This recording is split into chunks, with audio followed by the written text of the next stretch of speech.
Oke, selamat malam. Assalamualaikum kawan-kawan. Bertemu lagi di channel kita Berkat Energi. Pada kesempatan ini saya akan sedikit membahas mengenai perbedaan pompa surface ini ya. Sama-sama kapasitasnya kecil. Kamera bisa didekatkan sedikit ya. Sama-sama berkapasitas kecil. Mundur sedikit.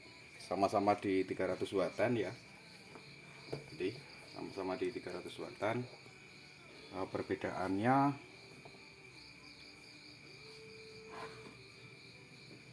pompa ini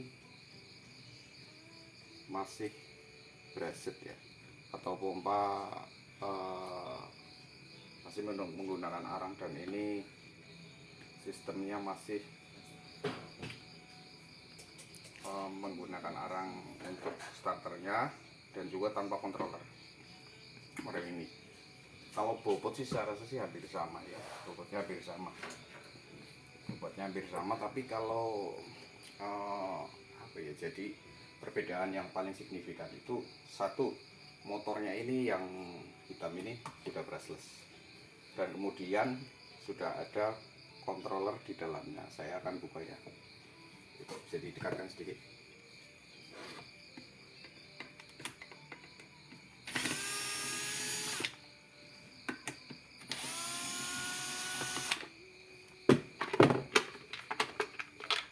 Ya, ini sudah menggunakan controller ya, dan sudah ada untuk ini kelihatannya buat untuk penampilan display dari ampere, watt, kemudian RPM dan voltage, power MPPT, alarm dan tangki. Juga meskipun ini pompa surface ya, surface artinya ini sebenarnya pompa mini lah kalau menurut kita ini ya. Pompa mini produk dari Samking ini sebenarnya sih hampir sama dengan ini. Dengan ini hampir sama, dengan model ini hampir sama untuk beratnya ya, untuk sistem kerjanya. Tetapi perbedaan yang paling signifikan yaitu untuk sistemnya ini sudah bagus ya. Kemudian sudah ada on off nya di sini, dan on off nya ini tidak langsung terhubung ke PV ya. Kalau ke PV pasti bisa jebol. Ini sistemnya sudah pakai controller, tetapi board controllernya ini ternyata ada di dalam casing rotornya ini ya. Jadi untuk board controllernya itu ada di dalam ini, jadi saya tidak akan bongkar, tapi yang pasti ini menggunakan controller MPPT di dalam ya. Kemudian fitur yang berikutnya ini sudah ada fitur floating ya, jadi ini bisa dikontrol untuk ke tangkinya. Ini sudah ada, tinggal dipasang probe atau sensor, bisa untuk auto cut off PLC nya. Ini juga bisa menyala untuk sistem displaynya, ini bisa akan menunjuk untuk power MPPT, alarm, tangki dan lain-lainnya, ini akan pasti akan menyala. Cuma hari ini, untuk saat ini saya tidak akan tes nyala ya, karena ini hanya untuk sifatnya review saja. Itu pompa perbedaan yang mencolok antara dua pompa ini, itu satu, ini sudah brushless ya, dan sudah menggunakan MPPT. Sekilas memang sama ya, jadi sekilas pompa ini sama, sekilas dua pompa ini sama, tetapi perbedaan yang sangat signifikan itu di sistem motornya. Ini sudah brushless, ini masih brushed, kemudian ini sudah ada controller, ini belum, ini polosan. Saya akan buka ya, kita akan buka untuk casing penutupnya.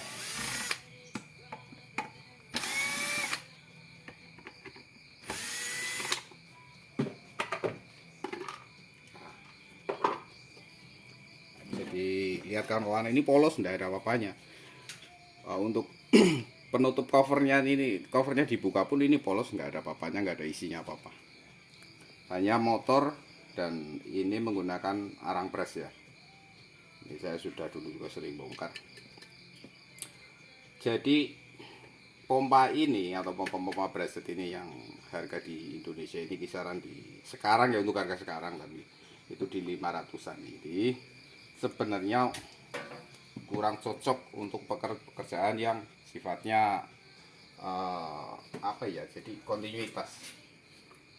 Meskipun ini sama-sama sistemnya sudah direct PV ya, pompa ini surface 300 watt, tetapi untuk pekerjaan berat atau untuk pompa benar-benar digunakan untuk kepentingan-kepentingan yang sifatnya benar-benar kepentingan kerja ya, untuk pekerjaan, pompa ini tidak worth it, terus terang saja ya.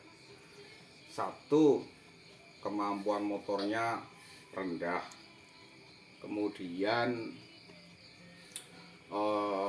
pompa ini apabila di input terlalu besar, misalnya kita menggunakan PV 400 atau 300 WP, 200 WP saja lah misalnya, ini biasanya penyakit yang pertama timbul itu housing daripada si arang berasnya ini akan memuai panas dan akan terbakar.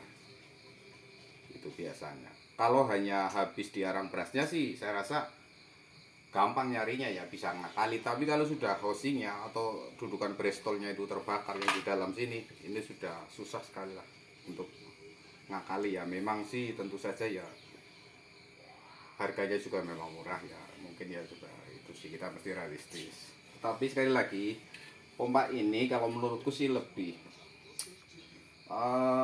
pas untuk pemakaian ringan ya, untuk pekerjaan ringan, pemakaian, dan untuk sekedar konten. Kalau konten ini sangat cocok, dan ini banyak sekali yang membuat konten ini di YouTube dengan judul yang sangat provokatif, pompa tanpa BBM, pompa tanpa listrik ya, pompa hemat energi dan lain-lain dan lain-lain. Jadi, tapi kalau menurutku ya pompa ini sebenarnya ya tidak untuk pekerjaan berat. Sekali lagi, satu, ini untuk edukasi anak-anak STM, mungkin SMK, SMP barangkali yang ingin mempelajari tentang konsep energi baru terbarukan untuk aplikasi pompa tenaga surya.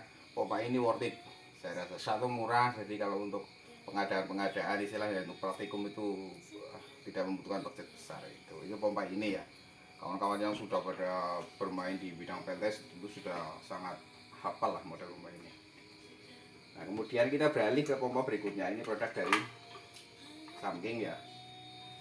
Nah, pompa ini meskipun kecil dayanya, sama-sama di 300 wattan, tetapi untuk pekerjaan yang serius ya, artinya untuk pekerjaan yang kontinuitas, pompa ini sudah worth it.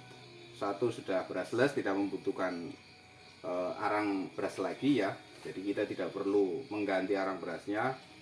Jadi untuk maintenance-nya jauh lebih ringan. Kemudian fiturnya sudah ada kelengkapan dari sistem WLC-nya, ini sudah ada floatingnya ini, tapi sayangnya ini belum dilengkapi untuk apa ya namanya, WLC untuk well-nya, untuk sumurnya sayangnya belum ada. Jadi ini hanya baru dilengkapi dari untuk ke tangki ya, float ini pasti tangki ini. Kemudian brushless jelas ini komponennya. Terus ada fitur untuk tracking berapa input yang masuk, misalnya kita menggunakan PV, dong dekatkan sedikit. Jadi ini bisa membaca input tegangannya berapa, nanti di sini akan terbaca semua. Tegangan input berapa, RPM-nya berapa nanti. Dan ini membutuhkan PV sebenarnya kecil ya, sebenarnya. Kalau di sini config-nya itu ini bisa pakai 3 sih, kalau di sini masih bisa. Mungkin 100 WP kali 3 ya maksudnya mungkin ini. Mohon maaf kalau saya kurang detail. Sebab kalau di atas ini tertulisnya hanya 350 watt satu piece, mungkin di sini bisa pakai 3 yang 100 WP kan. Ini model pompa yang kompatibel untuk rumahan dengan daya dorong handmax-nya itu di 30 meter dan saksnya itu di 7 meter. Ini hampir setara dengan pompa-pompa AC konvensional 220 itu yang kayak GP 125 lah sebenarnya. Demikian. Tetapi ini versi DC dan jauh lebih worth it untuk rumah ya, untuk rumahan ini. Bukan untuk kebutuhan-kebutuhan besar tentunya. Oke ya, saya rasa mudah-mudahan konten pendek saya ini bisa sedikit berguna, dan sifatnya ini edukasi saja ya. Kita tidak membahas hal-hal harga atau apalah. Yang pasti mudah-mudahan kawan-kawan bisa mengerti ya, apa sih plus minusnya membeli pompa-pompa brasset dan pompa brushless itu. Terima kasih yang sudah menyimak video pada kesempatan ini. Mohon maaf bila ada kekurangan di sana sini dalam penyampaian materi maupun teknisnya daripada pompa ini. Dan terima kasih yang sudah subscribe di channel saya, matur nuwun, dan semuanya support dari kalian. Salam energi dari Kota Purbalingga. Rahayu, Rahayu.